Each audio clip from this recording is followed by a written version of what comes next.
Our next report tonight grows out of months of investigation into suspicious deaths at a drug treatment center. It's run by Narconon. If you've seen our previous reporting, then you know Narconon has strong ties to the Church of Scientology. Many patients say the program has helped them with their addictions, but Harry Smith's reporting prompted two former Narconon executives to step out of the shadows. Tonight they join Harry to share their experiences. If you're about to send one of your loved ones to Narconon Arrowhead, should you be concerned for their safety? Absolutely. I would be concerned. I personally would never recommend to anybody that they should send their loved one to Narconon. This is Lucas Catton, the former president of Narconon Arrowhead, a drug rehabilitation center located in a remote area of Oklahoma. Last year, we reported on 3 young people who died there within 9 months. Seems like it was just yesterday. Shirley Gillum's son, Gabriel, died at Narconon in October 2011. The cause of death could not be determined. Did you feel like they were completely forthcoming with you on the phone in terms of who they were, No. what their procedures were? No. Gillum says she is filled with sorrow and regret about sending Gabriel to Narconon. I just wished that I had not taken him there. I wish that with everything inside me.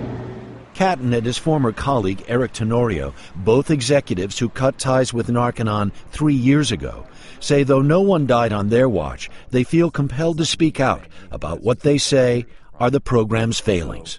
We did the story last summer of 3 different young people who died at Arrowhead. Did you see the story? I did. And I felt terrible about it. Could have been prevented. Absolutely, every single one of those deaths. If those families would have gotten the truth about what they were getting into, they would have absolutely not have sent their families there. And I apologize, Narconon. And what were they getting into? Catton and Tenorio say a crash course in Scientology.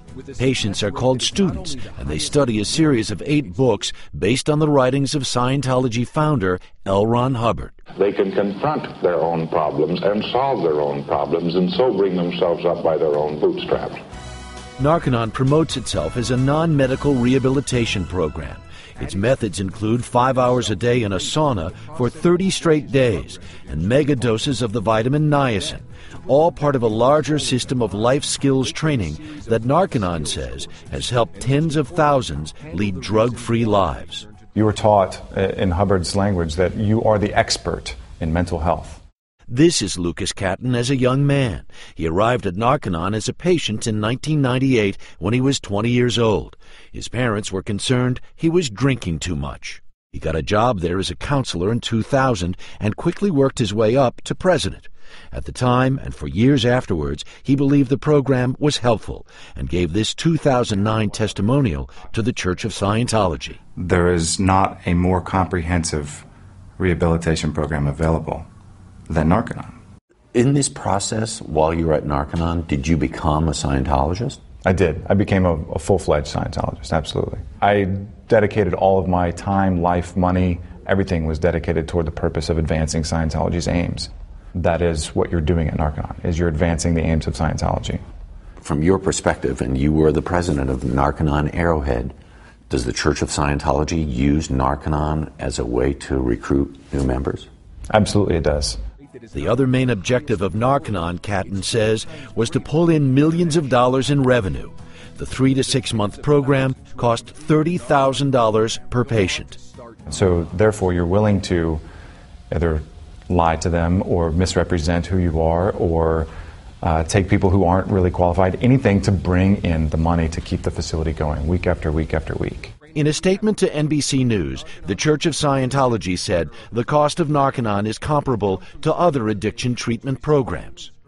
Eric Tenorio also came to Narconon as a patient in 1996. Upon completing the program, he, like Catton, got hired on as staff. He, too, became a Scientologist and gave this 2008 testimonial to the church. There's no way that I would have got to the point where I am right now if it wasn't for the Narconon program. He worked his way up the ladder at Arrowhead and in 2004 took a position as executive director at Narconon's Freedom Center in Michigan. If you're on the staff at Narconon beyond the teachings of L. Ron Hubbard, is there any instruction whatsoever in terms of your dealing with people who are addicted to drugs and alcohol? None. Zero. Zero. Tenorio showed us official-looking certificates he received as a quote-unquote certified alcohol and drug counselor in Michigan. They came from an organization called the PITA Group, run by a Narconon Arrowhead contractor. That's the kind of thing you got? It's got a nice seal on it to make it look very official. Mm-hmm. You can stick it on your wall, and any unsuspecting public will be none the wiser. What did you do to get this? Wrote them a check. That's it? That's it. No course? No course. No tests. No oversight. No curriculum? No, nothing. But it feels like fraud. It is fraud. It's absolutely fraud. The PITA Group denies Tenorio's assertions and says it requires 20 hours of training and 2 years of experience to obtain a certificate. Do you blame Narconon for your daughter's death? Absolutely. Robert Murphy's daughter, Stacy, died of an overdose inside Narconon Arrowhead last July. He and the families of the other deceased have sued Narconon. The program denied wrongdoing in any of the deaths. Murphy says the advertised success rate of 75% is what drew them to Narconon. You're thinking this might be the answer. Oh, yeah, because they tout such high success rate. Tenorio and Catton say that number is a complete fabrication. And it's well known internally that they cannot produce that success rate. They know inside. Absolutely, they know. Narconon says it stands by its statistics. Catton stepped down as president in 2004, but stayed close to the program. For the next 5 years, he worked as a contractor, selling Narconon to desperate relatives of drug addicts from around the country, all looking for help on the internet with no indication the sites they were viewing might lead them to Narconon. I had a series of websites that were non-branded, like generic websites for people to look for drug treatment and rehab help. So if I went on the internet looking for drug treatment, I'd land on one of your sites? Land on one of my sites, pick up the phone, call. Either myself or somebody who I employed would answer the phone or respond to your email and start taking down information, asking pertinent questions, listening for a few key things, whether or not you had money, whether or not you had some type of insurance. They really teach you to listen for, and even use the term, listen for the money. Listen for the money. Listen for the money. Catton says he referred those who could afford it to Narconon. The rest, he says, he referred elsewhere. He made a 10% commission, or $3,000, on every person who went to a Narconon facility. Did you make pretty good money doing this? I did. Yeah, I used to. In a given year? How much? Easily $150,000, $200,000. Do you think Narconon preys on vulnerable people? I absolutely believe Narconon preys on vulnerable people. That's part of the sales techniques. One of the techniques that they do is called finding your ruin. And they teach people who are on the phone with families, find out what are the biggest problems in their lives. What is the thing that they're most afraid of is going to happen? And you hit that over and over and over again until they break down and go, oh my gosh, we have to do something. And you're there to tell them, well, we have the answer. And where are the regulators, you ask? Catton says as president of Narconon Arrowhead, he helped Narconon take advantage of loopholes in Oklahoma state law to avoid any kind of meaningful regulation by the state. Does the state have a kind of a hands-off policy when it comes to that facility? Absolutely, they have a hands-off policy. They don't know how to handle it. The state, unfortunately, has not done their job. The state regulatory agency says Narconon Arrowhead is currently certified to provide non-medical detoxification services, and that an investigation into the deaths is ongoing. Catton says he started to question Narconon and Scientology after he began to look into unfavorable reports about the church in 2010. He says when he started to question church authorities, he was excommunicated. Tenorio stopped working for Narconon in 2010 after tiring of what he calls fraud and poor management, and leaving Narconon essentially ended his connection with the church. Both men say they are ashamed of their involvement with Narconon and Scientology. Well, it's definitely embarrassing. I don't go around telling people that I meet that, oh yeah, I used to be in a cult. I used to be in a cult. Yeah, because I don't like to say, yeah, I wasted this time doing this activity that I thought was right, when in actual fact it's just pseudoscience. It's this guy selling snake oil.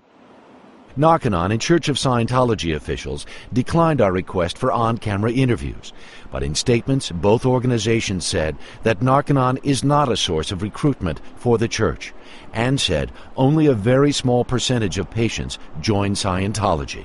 In an email to NBC News, Narconon Arrowhead CEO Gary Smith said, of Narconon Arrowhead's current staff, approximately 25% are Scientologists. He said Narconon's chief concern is to salvage people from the ravages of drug addiction, and nothing in the procedures puts money before helping the person who is suffering. CEO Smith also said Catton has ties to anti-Scientology activists. We'll be in communication with Narconon, and the first thing we're going to hear, you guys are discredited, you're out to destroy Narconon, you're not to be trusted. Right. To which you would say what? For me personally, I think it's quite the opposite. Why would I incriminate myself? Why would I give up my certifications? Why would I do all these things? It's purely so that the truth can come out, so that people can stop hurting, so that people can stop dying, and so that there can be full transparency. They go to great lengths at quieting people. They're not going to do that with me. I'm going to tell the truth, and there's nothing they can say or do to stop that. Harry Smith with the follow-up tonight on Narconon, and something tells me there will be more on this topic.